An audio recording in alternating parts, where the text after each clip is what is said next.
Hola, buenas tardes. Muchísimas gracias por haberme invitado a participar en este taller de pacientes, aunque sea en esta situación virtual. Vamos a hablar de las alteraciones genéticas, ya sean germinales o somáticas, y cómo éstas pueden o no modificar el tratamiento del cáncer de mama actualmente. Para ello, haremos primero un breve repaso de lo que son cada una de las alteraciones genéticas, ¿no? y de los principales, digamos, vocabularios que utilizamos, ¿no? Cuando hablamos de genoma, estamos hablando de toda la secuencia de bases nucleotídicas, ¿no? Que ahora hablaremos de ellas, que constituyen el conjunto del ADN de una persona o de una especie. Genómico es todo el adjetivo perteneciente a la genómica. Y el gen es una parte de este genoma, es la unidad funcional, es la que tiene la capacidad luego de sintetizar una proteína, que es la que luego nos da los caracteres hereditarios y nos hace funcionar nuestras células.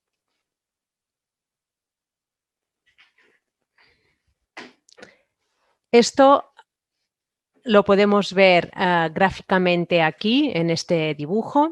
Dentro de nuestras células está el núcleo y en el núcleo es donde tenemos el ADN. Las bases nucleotídicas, representadas aquí con colores, pues tienen, son 4, la adenina, la timina, la guanina y la citosina. Y se complementan entre ellas para finalmente sintetizar aminoácidos y proteínas.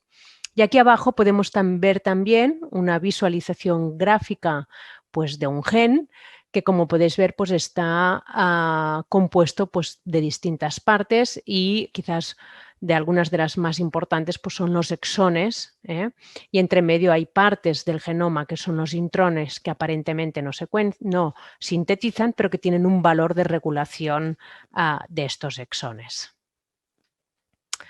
Así, también es otra forma de representar gráficamente dos genes muy conocidos probablemente por algunos de ustedes, BRCA1 y BRCA2.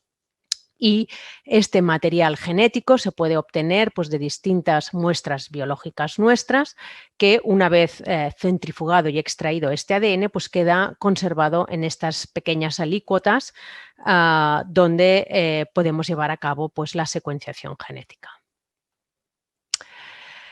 Y aquí, cuando hablamos pues, de mutaciones, quería pues, presentarles lo que sería una posible alteración genética o mutación. En este sentido, una variante que se llama sinsentido o nonsense, que es cuando hay una sustitución de una de las bases nucleotídicas que hemos hablado anteriormente, por ejemplo, la timina, que por error, en un momento determinado en un gen, pues se sustituye por una adenina. Entonces, estas 3 bases nucleotídicas juntas pasan de ser TTA a ser TAA. Y esto genera que en vez de sintetizarse esta leucina, que es un aminoácido de la proteína, pues que la proteína quede truncada en esta posición. Por lo tanto, en ausencia de proteína no habría un correcto funcionamiento de la misma. ¿Y qué tipos de mutaciones tenemos? Es una situación en la que generalmente pues, entramos en confusión y en dificultad de interpretación y forma parte también de uno de los retos que nosotros tenemos que hoy en día resolver cuando hacemos estudios genéticos. Imaginemos el caso de una célula, aquí tenemos 2 células germinales representadas en verde pues, por un ovocito y aquí por un espermatozoide, ¿no? Si una de estas 2 células, un gameto, tiene una mutación, la descendencia puede haber heredado esta mutación, existe un 50% de probabilidad de heredar el gameto con la mutación y entonces todas las células constituidas a partir de este embrión van a ser portadoras de esta alteración genética. A esto se le llama una mutación germinal. Si, en cambio, la mutación se produce en una fase muy precoz embrionaria, se le llama también entonces todos los tejidos procedentes de esta célula embrionaria van a tener esta alteración y a esta situación se le llama mutación germinal de novo. Por el contrario, podría ocurrir que esta alteración genética apareciera en un tejido, ¿no? Y en una célula, digamos, progenitora de un tipo de tejidos que van, por ejemplo, hacia la piel o hacia el epitelio, pero que no esté en otros tejidos. Y entonces la distribución de esta alteración genética sea heterogénea en distintos tejidos de nuestro organismo. Y a esto le llamamos una situación de mutación en mosaico. Y finalmente, y esta es una de las más frecuentes cuando hacemos secuenciación tumoral de un cáncer, es que la mutación haya aparecido en un tejido concreto iniciador, digamos, de una célula concreta que ha iniciado o que se ha ido desarrollando y ha ido malignizando y se ha convertido en un tumor. Y esa mutación es únicamente y exclusivamente propia de ese tumor y se le llama en estos casos pues mutación somática, y el cáncer derivado de este tipo de mutaciones se les llama cánceres esporádicos, mientras que los cánceres que proceden de una alteración genética de origen germinal les llamamos cánceres hereditarios. Aquí también podemos visualizar, por lo tanto, imaginemos el gen BRCA1 y aquí pues el gen BRCA2, imaginemos que uno de las dos copias pues pudiera tener una alteración. Si esta mutación se transmite a través del espermatozoide o del óvulo, lo tendrán todas las células de la descendencia y hay un 50% de probabilidad de transmitirlo posteriormente también a la descendencia. En cambio, si la mutación se produce ya en una fase más avanzada del desarrollo embriológico o ya en un tejido concreto, es una mutación somática y esto no se transmite y no a la descendencia.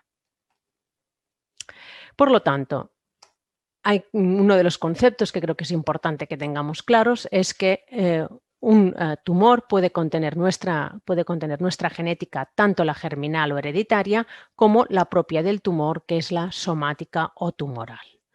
Y el análisis completo del ADN del tumor o de su genoma, ¿no?, es lo que ha permitido pues, conocer cuáles han sido el proceso de cancerigénesis y de malignización, y ha permitido también llegar a un momento de medicina de precisión en oncología.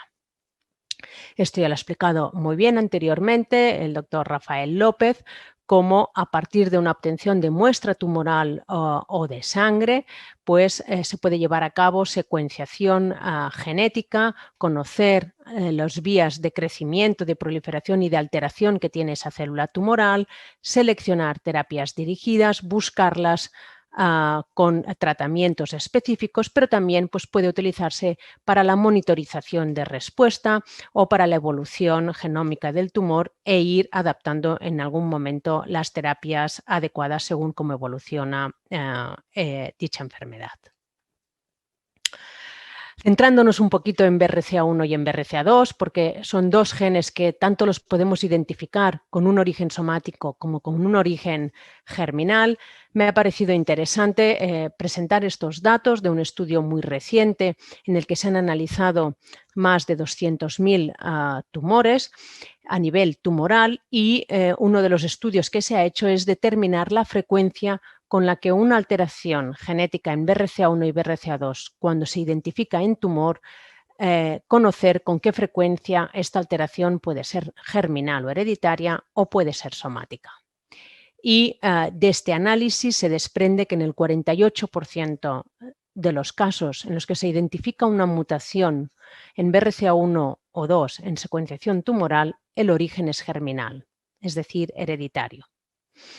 Si dicha alteración genética se ha identificado en un cáncer de mama, de ovario, de próstata o de páncreas, que son tumores relacionados con la susceptibilidad hereditaria por BRCA1 y BRCA2, la probabilidad de que esta alteración sea de origen hereditario es del 60%.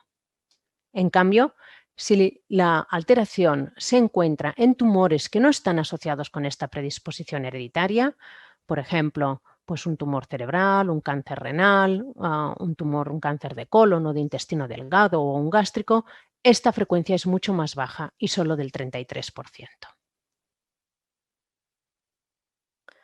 Muy bien. Entonces, Esto creo que es importante diferenciar el origen germinal o somático, porque un origen germinal luego en personas sanas puede estar asociado a un incremento de riesgo de desarrollar cáncer de mama, como vemos en esta gráfica. En cuanto a las alteraciones somáticas, han llevado pues, al desarrollo de terapias dirigidas, algunas de ellas ya aprobadas, por ejemplo en BRCA1 y 2, tanto para cáncer de mama, ovario, páncreas y próstata, ya tenemos terapias específicas vinculadas con los inhibidores de PARP. La mutación en HER2 también en cáncer de mama, tratamientos específicos como el neratinib. En cáncer de mama, mutaciones en PI3K, los inhibidores de PI3K como el alpelisib, y siguen en investigación y cada vez hay más pues, otras alteraciones genéticas que pueden ir orientando al tratamiento específico, como por ejemplo también mutaciones del receptor de estrógeno.